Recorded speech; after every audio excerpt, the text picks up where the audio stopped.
Je vais vous parler d'imagerie échographique. En fait, vous connaissez tous l'échographie. Et il y a un concept qu'on a introduit il y a une quinzaine d'années qui s'appelle l'imagerie ultrasonore ultra rapide. Comment faire de l'imagerie échographique jusqu'à à peu près quelques milliers d'images par seconde. Alors ce concept, on l'a introduit il y a environ 15 ans. Et c'est mon seul transparent qui est un peu compliqué. Ne vous inquiétez pas. Quand vous faites de l'échographie, généralement vous avez des barrettes d'échographie, c'est-à-dire des petits émetteurs qu'on place contre le corps. Et pour fabriquer une image, vous émettez des ondes qui sont focalisées. Vous émettez ces ondes et ça va fabriquer une ligne de l'image échographique. L'onde se propage, elle est réverbérée par les petites particules qui sont à l'intérieur du corps. L'onde revient en arrière, ça vous fait une ligne de l'image. Donc pour faire une image entière, il faut que vous répétiez vos tirs successifs sur des lignes alignées comme ceci, et vous allez faire autant de tirs qu'il y a de lignes dans l'image. Une image échographique, c'est 128 lignes typiquement. Donc il faut 128 tirs pour faire une seule image échographique. Au lieu de faire ça, on a décidé il y a une quinzaine d'années avec Mathias d'émettre des ondes planes. Au lieu de mettre des ondes focalisées, on émet une onde qui part partout dans le milieu en même temps. Et donc cette onde se réverbère sur chacune des hétérogénéités du milieu. Et puis on enregistre tout ça dans une grosse mémoire. Et ensuite, on a un algorithme qui va vous permettre instantanément de fabriquer une image à partir des ondes qui sont revenues en arrière. Voilà. Et on fabrique une image en parallèle, et donc vous avez, avec un seul tir, vous avez accès à une image, et donc vous multipliez la cadence des échographes par un facteur 100. Alors, on a fabriqué cette machine, c'était une machine horrible, les médecins rigolaient quand ils la voyaient. Vous voyez, c'est une grosse armoire comme ça, c'est un échographe ultra rapide, en 96, et donc relié à une barrette échographique du commerce. Alors, ce qui était super à l'époque, c'était que c'était vraiment une plateforme de recherche qui était en avance sur le reste du monde. On pouvait faire des acquisitions très très rapides, de 30 millisecondes, avec une foule de données énorme. Le problème qu'on avait avec cette grosse machine, c'est que pour traiter toutes les données, il nous fallait 45 minutes. Et donc tout le monde se moquait de nous. Ils disaient, mais pourquoi vous faites ça? L'échographie en clinique, c'est 50 images par seconde. Vous voulez être ultra rapide, mais en fait, vous êtes ultra lent, parce qu'il faut calculer pour un contrôle. Mais on a quand même persévéré. Et on voulait faire des images ultra rapides parce que, à partir du moment où vous êtes ultra rapide, vous voyez des choses que vous n'auriez jamais vues avant. Vous voyez ici une caméra ultra rapide qui filme un choc sur une cymbale. Vous commencez à avoir des vibrations dans la cymbale que vous ne verriez jamais avec une télévision standard. Et donc on savait que ça allait servir en médecine, l'image ultra rapide, parce que ça allait nous apporter la vision de vibration. Or, on est parcouru en permanence de vibrations dans le corps humain. Notre cœur, à chaque battement par seconde, crée des vibrations. Quand je vous parle, mes cordes vocales sont en train de vibrer et envoyer des vibrations un peu partout. Si je donne un coup un peu sur l'estrade, vous allez sentir les vibrations passer dans vos pieds. Donc, on est parcouru en permanence de ces vibrations qu'on ne voyait pas jusqu'à présent dans le corps humain. Alors, pourquoi ça peut servir? Eh bien, ça peut servir parce que l'imagerie échographique, aujourd'hui, elle a plein de limites. Si vous regardez ces trois échographies, je suis désolé, la qualité, il faudra un peu plus de noir. Vous voyez, trois échographies chez 3 patients à l'Institut Curie, ce sont des lésions dans le sein. Et on voit que sur ces 3 lésions, on a à peu près les mêmes qualités d'image. On voit une zone qui est noire, ce qu'on appelle hypoéchogène. Les bords sont bien définis, les lésions sont ovales. Et pourtant, ces 3 lésions, elles sont complètement différentes d'un point de vue mécanique. Si vous essayez de les palper, eh bien, celle-ci, c'est une lésion fibreuse, donc c'est un solide mou, assez mou. Ça, c'est un carcinome, un cancer agressif, donc c'était très très dur. Un solide à nouveau. Et puis ici, vous avez un kyste visqueux, donc c'est du liquide avec un petit peu de dépôt à l'intérieur. Vous voyez, mécaniquement, elles sont complètement différentes, et le médecin en échographie ne voit pas les différences. Et ces différences mécaniques, elles sont importantes. Les médecins palpent les patients depuis la nuit des temps. On a des papyrus égyptiens qui parlent de palpation en médecine il y a 2000 ans. Donc mesurer la dureté, c'est intéressant. Alors pour pouvoir voir cette dureté, il faut essayer de palper, parce que l'échographie, elle, ne voit pas son contraste de dureté. Et le problème, c'est que vous voyez, une des lésions ici est maligne, les autres sont bénignes. Donc c'est une limite de l'échographie. Alors pour faire ça, pour palper le corps à distance, on a introduit une technique qui consiste à envoyer une petite onde ultrasonore focalisée à l'intérieur du corps, qui va pousser les tissus à distance. Donc on crée une vibration à distance à l'intérieur du corps. Et lorsqu'on arrête le faisceau ultrasonore, eh bien, le tissu revient à sa position initiale. Et on déplace le tissu de quelques microns. Donc on crée une sorte de micro-secousse sismique, un micro-tremblement de terre à l'intérieur du corps. Alors une fois que cette onde est créée, elle se propage assez vite. C'est une onde qu'on appelle une onde de cisaillement. Vous voyez malheureusement à la surface de mon ventre.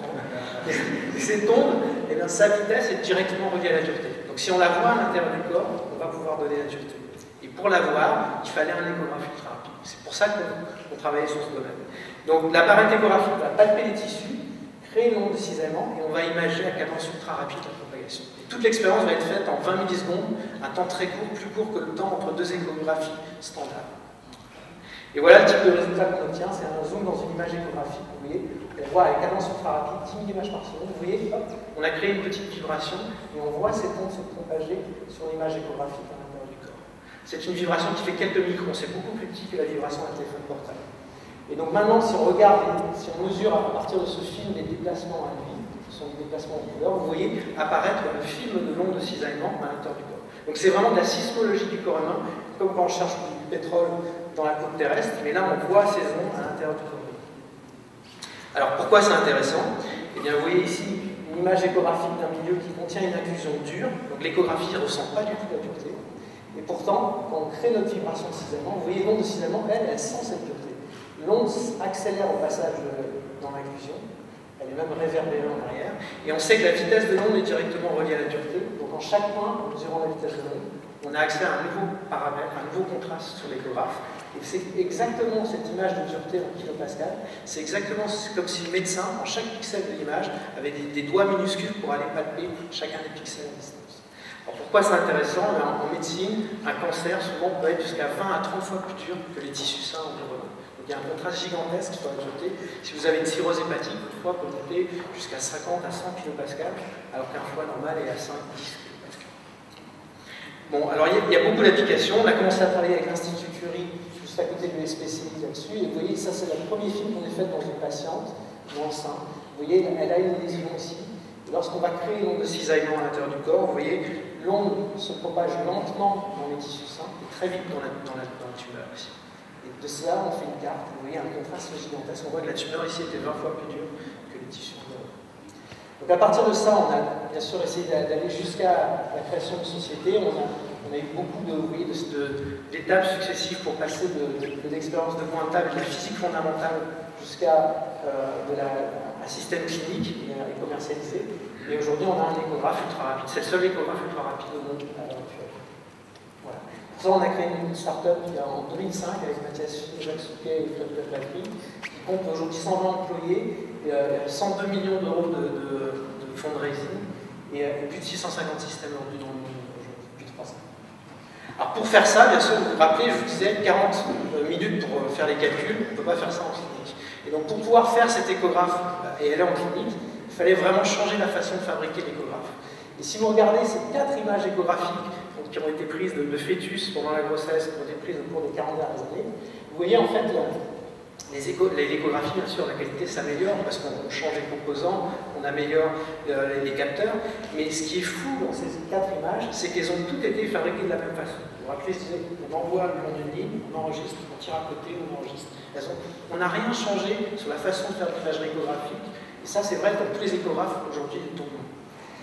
Ce qui se passait dans les années 80, c'est en même temps que les radiologues faisaient bien sûr leur radiographie, leurs enfants commençaient à jouer aux jeux vidéo. Je pense que beaucoup ont joué à ce jeu de tennis là, dans les années 80, et les jeux vidéo sont bien sûr énormément améliorés. Et il se trouve que le marché des jeux vidéo étant 150 à 200 fois plus gros que le marché de l'imagerie médicale, ils ont créé des composants qui ont une puissance de calcul phénoménale. Aujourd'hui, dans une PlayStation, vous avez une puissance dans les GPU de la PlayStation qui est phénoménale par rapport à tout ce qu'on avait dans les 10 dernières années en PC. Et donc il y a eu un point d'inflexion en 2006 où on a su que les GPU des processeurs de cartes graphiques de jeux vidéo pouvaient faire tous les calculs que nous on avait anticipés dans les années avant en recherche, on pouvait le faire en temps réel, et donc ne plus avoir un échographe hardware, mais avoir un échographe qui enregistre les données, envoie tout sur des bus très rapides et calcule tout dans un ordinateur. Donc c'est le premier échographe software qui a été fabriqué. Alors pour vous le montrer, c'est plus facile de le voir ici, vous voyez, le premier film de l'onde qu'on faisait dans les années 2000, c'est 45 minutes de travail de process. En 2006, notre premier prototype, on mettait quelques secondes pour fabriquer ce film, même film. Et maintenant, chacun de ces films nous donne une image en temps réel, 5 fois par seconde sur l'écran. Vous voyez, là le médecin passe sur une inclusion dure, et vous voyez, lorsqu'il traverse la zone imageuse, on voit bien l'inclusion dure. Et c'est vraiment clinique aujourd'hui en temps réel. Vous voyez, là c'est sur un patient qui a une tumeur du foie, l'échographie, et en surimpression la carte de dureté. Donc vraiment, c'est la loi de Moore qui a permis de faire ce technologie. Voilà. Alors, un autre exemple, ici une échographie sur une patiente qui a une toute petite tumeur, 2 mm. Elle est complètement manquée à l'échographie. Vous voyez, on la voit très bien. Elle est très très dure. Et elle fait 2 mm et on l'attrape très bien avec la carte élastique. Il y a énormément d'applications à ça. Vous voyez ici, pour suivre une patiente en chimiothérapie sur le sein, vous voyez, en juin, juillet, octobre 2011, on voit sur l'échographie qu'on ne sait pas vraiment ce qui se passe lorsque la lésion est en train de diminuer. On ne sait pas si le traitement marche vraiment bien. Et vous voyez ici sur la carte de dureté, une lésion très très grosse et très dure ici. Et au bout de 2 mois, en août, on voit que la lésion est complètement disponible. Et cette carte-là vous apporte beaucoup plus d'informations supplémentaires à l'échographie. Il y a eu beaucoup d'évaluations cliniques dans le monde et on a pu montrer avec la Supersonic Imaging que si vous ajoutez la valeur de dureté à la valeur classique de classification de l'échographie standard, vous augmentez de 25% la spécificité du diagnostic. Ça veut dire que c'est sûr, dans les années qui viennent, on va réduire énormément le nombre de biopsies sur les patients au sein. On l'a déjà réduit sur les patients sur le foie. En biopsie hépatique, il y a quasiment biopsie hépatique en France, enfin, il y en a, mais il y en a beaucoup moins qu'il y a une dizaine d'années, grâce à un autre petit produit qui s'appelle Fibroscan, qui était issu du labo. Alors ça, c'est joli, mais il y a une révolution derrière cette imagerie ultrasonore. Au-delà des ondes de cisaillement, au-delà de la dureté, c'est de regarder le débit sanguin, les flux sanguins. Et en fait, si vous regardez toutes les modalités d'imagerie qui sont utilisées pour voir l'activité cérébrale, elles ont tous leurs avantages et leurs inconvénients. Bien sûr, celle dont vous avez tous entendu parler, c'est l'IRM fonctionnel. C'est génial, parce que ça permet de voir le cerveau en entier. Et vous voyez l'activation quand quelqu'un pense à quelque chose dans une zone. Le flux sanguin augmente dans cette zone, et vous allez voir l'augmentation du flux sanguin par l'oxygène dans cette zone. Ça a quand même des limites, l'IRM fonctionnel, le problème de résolution temporelle et spatiale. Et ce qui fait que pour essayer de voir l'activité lorsque vous écoutez un son, par exemple, il faudrait répéter beaucoup de fois cette séquence sonore avant de voir apparaître quelque chose sur le. Alors vous voyez, il y a l'optique aussi qui est intéressante mais qui ne va pas trop fond. On a plein de modalités et les ultrasons sont nulle part. Ils n'étaient pas présents en neurosciences, ces ultrasons, et ils n'étaient pas présents alors qu'ils ont une très bonne pénétration, une très bonne résolution spatiale, temporelle. Et le gros problème qu'avaient les ultrasons, c'est qu'ils ne voyaient que les gros vaisseaux. Ils n'étaient pas suffisamment sensibles pour voir les petits vaisseaux. Et c'est on a résolu ce problème avec l'imagerie ultra rapide.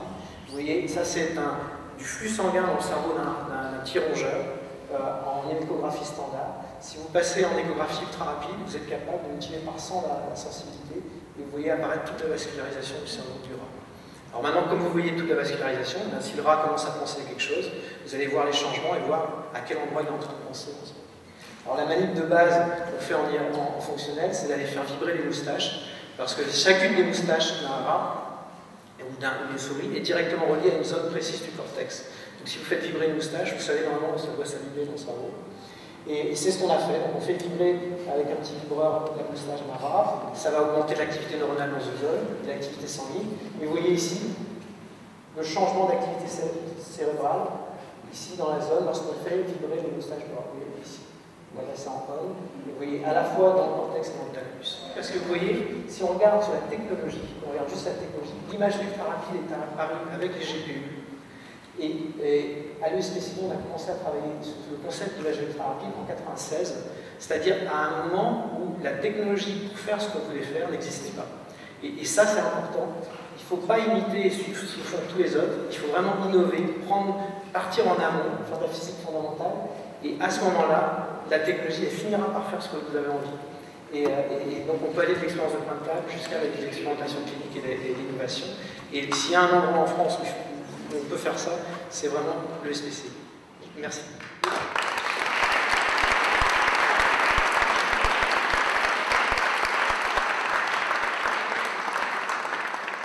Bien sûr, c'est toute une équipe qui fait ça, ils sont fantastiques. On a des élèves de SPC qui sont fantastiques. Et donc tout ça, c'est que des interactions humaines. Et c'est grâce à cette équipe qu'on arrive à faire ça. Merci.